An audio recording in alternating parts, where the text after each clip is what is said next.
Uttar Pradesh basic शिक्षा परिषद class 8 विज्ञान पाठ 11 बल तथा दाब के प्रश्नोत्तर।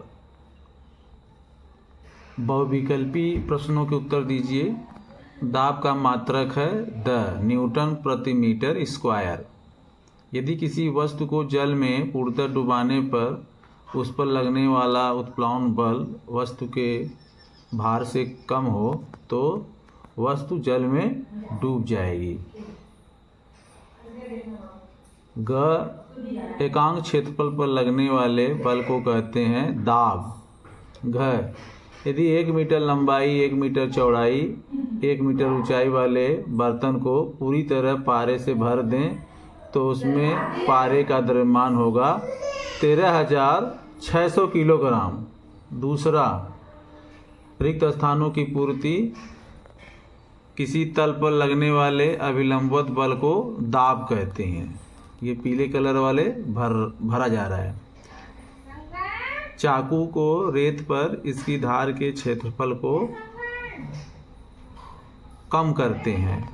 समुद्र तल पर सामान्य स्थिति में वायुमंडलीय दाब 76 सेंटीमीटर पारे के स्तंभ के बराबर होता है। वस्तु के घनत्व तथा 4 डिग्री सेल्सियस पर पानी के घनत्व का अनुपात आपेक्षिक अनुपात कहलाता है और द्रव सभी दिशाओं में समान दाब डालता है। ये पीले कलर वाले रिक्त स्थानों की पूर्ति में भरा जाएगा। सही गलत।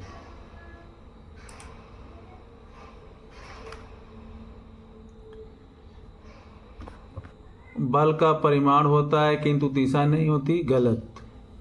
पृथ्वी के चारों ओर वायु का आवरण वायुमंडल कहलाता है। सही। किसी नियत स्थान पर वायुदाब अलग अलग समय पर परिवर्तित हो सकता है। सही। एक बर्तन की दीवारों पर क्षैतिज दिशा में दाब नहीं डालता है। गलत। किसी वस्तु को द्रव में डुबाने पर उसका भार बढ़ जाता है। गलत। एक शब्द में उत्तर दीजिए। प्रश्न 4 है, पृथ्वी द्वारा सभी वस्तुओं पर लगाया गया आकर्षण बल गुरुत्वाकर्षण बल, प्रति इकाई क्षेत्रफल पर लगाए जाने वाला अभिलंबवत बल दाब, जल में तैरती वस्तु पर ऊपर की ओर लगने वाला बल उत्प्लावन बल और दाब का SI मात्रक पास्कल। 5वां क, जल पंप में कितने वाल्व होते हैं? प्रत्येक का कार्य स्पष्ट कीजिए। जल पंप में 2 वाल्व होते हैं। ये देखिए किताब से लिया गया है। जल पंप की संरचना दी गई है और पंप के हैंडल को ऊपर उठाने पर पिस्टन नीचे जाता है और पिस्टन का वाल्व खुल जाता है और वायु बाहर निकल जाती है तथा वायुदाब के कारण पंप की नली का वाल्व दूसरा वाला बंद हो जाता है। तो पंप के हैंडल को नीचे करने पर पिस्टन ऊपर उठता है और पिस्टन के नीचे वायुदाब कम होने के कारण पहला वाल्व बंद हो जाता है और दूसरा वाल्व खुल जाता है। फलस्वरूप जल बेलन के अंदर चढ़ जाता है। पुनः हैंडल को ऊपर ले जाने पर पिस्टन नीचे की ओर जाता है और जल का दाब बढ़ने के कारण पहला वाल्व खुल जाता है और दूसरा वाल्व बंद रहता है और पंप में जल पिस्टन के ऊपर भर जाता है। तो हैंडल को नीचे ले जाने पर पिस्टन ऊपर उठता है और जल दाब के कारण पहला वाल्व बंद हो जाता है। फलस्वरूप जल टोटी से बाहर निकलने लगता है। इस समय वाल्व दूसरा वाला खुल जाता है और पंप के अंदर जल नीचे से आकर भरने लगता है। इस प्रकार पंप के हैंडल के ऊपर नीचे करने पर लगातार जल निकलने लगता है। निर्दव दाबमापी की कार्यविधि का सचित्र वर्णन कीजिए। ये चित्र है। संकेतक, लीवर, पैमाना, कमानी, धातु का डिब्बा। एंड्रॉयड बैरोमीटर वायुदाब निर्दव दाबमापी से भी ज्ञात करते हैं। इसमें एक गोलाकार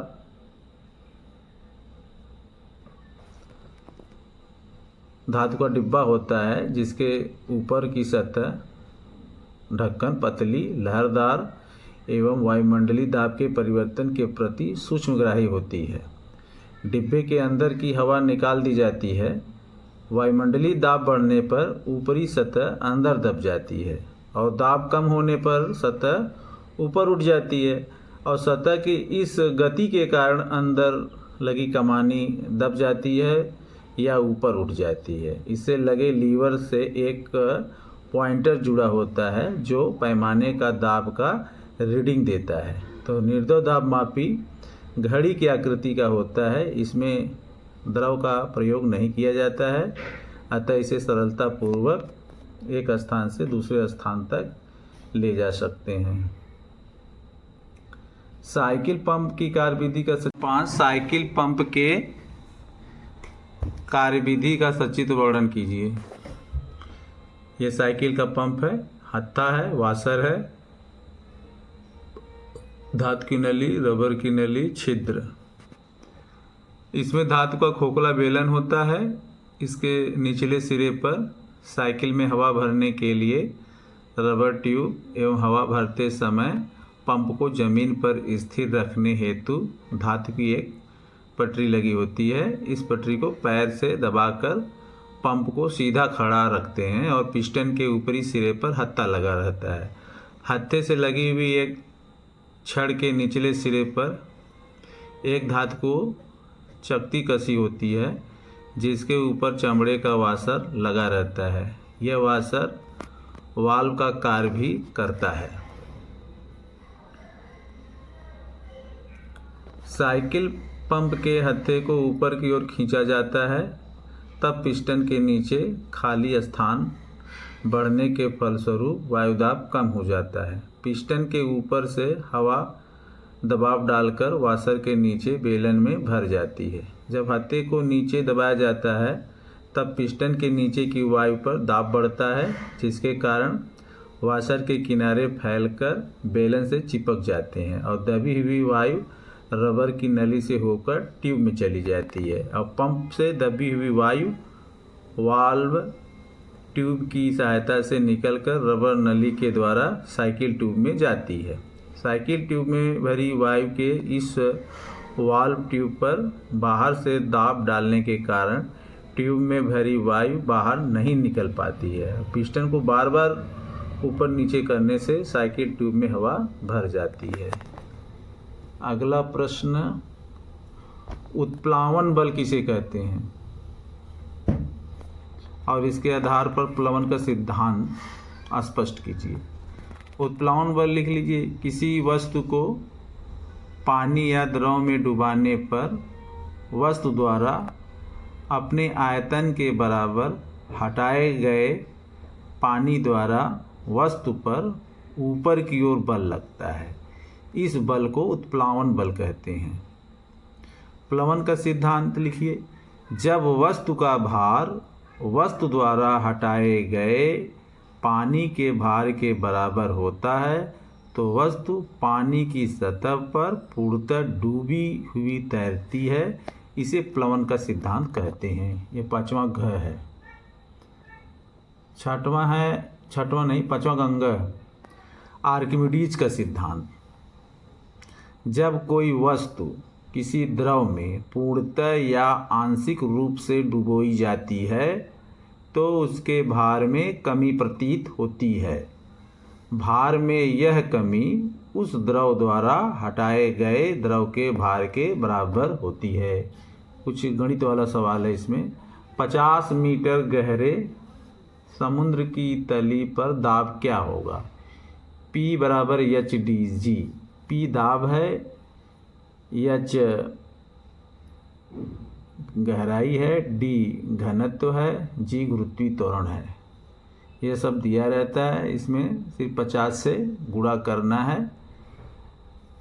H की जगह 50, D घनत्व है 1.01 इंटू 10 पावर क्यूब इंटू 10।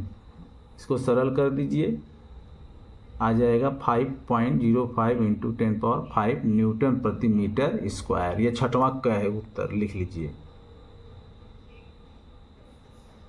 6वां का हो गया। अब आगे आइए। 6वां ख, दिखाइए कि जल पंप द्वारा 10 मीटर की गहराई से जल निकाल सकते हैं। ये भी P बराबर HDG से H1 D1G बराबर H2 D2G, G कट गया, गुरुत्वीय त्वरण, तो H1 बराबर H2 H1 में 0.76 है, क्योंकि 76 सेंटीमीटर है तो उसमें मीटर बदलने के लिए 100 से भाग दे दिए, 0.76। और ये घनत्व है 13.6 इंटू 10⁻³ और H2 निकालना है, और D जो है जल का घनत्व है। इसको सरल कर दीजिए, ये आ जाएगा 10.336 मीटर। अर्थात हम कह सकते हैं कि जल पंप द्वारा 10 मीटर तक की गहराई से जल निकाल सकते हैं। 7वां है, पिन को नुकीला बनाने से इसका क्षेत्रफल कम हो जाता है, जिससे समान बल पर दाब अधिक पड़ता है और यह आसानी से प्रवेश कर जाता है। एक हाथी का भार 2500 किलोग्राम है। यदि इसके पैर के तलवे का क्षेत्रफल 0.25 वर्ग मीटर है तो इसके द्वारा आरोपित दाब की गणना कीजिए। देखिए, बल बराबर होता है द्रव्यमान गुणित त्वरण। त्वरण 10 मीटर प्रति सेकंड स्क्वायर, एम दिया है 2500 किलोग्राम, गुणा कर दिया 25,000 न्यूटन, एफ हो गया। और दाब का सूत्र है एफ बराबर F/A। एक एरिया है दिया है 0.25 मीटर स्क्वायर, उसे से भाग दे दीजिए और सरल कर दीजिए, आ जाएगा 10⁵ न्यूटन प्रति मीटर स्क्वायर। जल पंप का सचित्र वर्णन कीजिए। ये है जल पंप का चित्र बना है। अभी ऊपर के प्रश्न में भी इसकी चर्चा की गई और ठीक वही उत्तर यहाँ भी है। जल पंप की विधि का सचित्र वर्णन कीजिए, देख लीजिए ध्यान से या लिख लीजिए।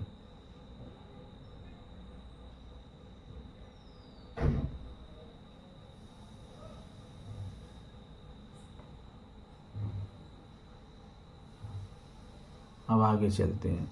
10वां प्रश्न, घनत्व किसे कहते हैं? किसी वस्तु के द्रव्यमान तथा आयतन के अनुपात को उस वस्तु के पदार्थ का घनत्व कहते हैं। D बराबर m/v। 11वां प्रश्न है, बल का मात्रक न्यूटन है तो वायु दाब का मात्रक न्यूटन प्रति मीटर स्क्वायर। ये पीला वाला भरा गया है। दाब का मात्रक पास्कल तो बल का मात्रक न्यूटन। क्षेत्रफल वर्ग मीटर में तो आयतन किस में देखते हैं? घन मीटर में। यदि W1 W2 वस्तु का भार है और W2 उत्प्लावन बल है तो वस्तु का भार यदि उत्प्लावन बल से कम होगा तो वस्तु तैरेगी, और वस्तु का भार यदि उत्प्लावन बल से ज़्यादा होगा तो वस्तु डूबेगी। संपर्क तल का क्षेत्रफल कम है, दाब अधिक लगेगा, और संपर्क तल का क्षेत्रफल अधिक है तो दाब कम लगेगा। ये 11 प्रश्नों के उत्तर थे। इसको नोट कर लीजिए। Thank you.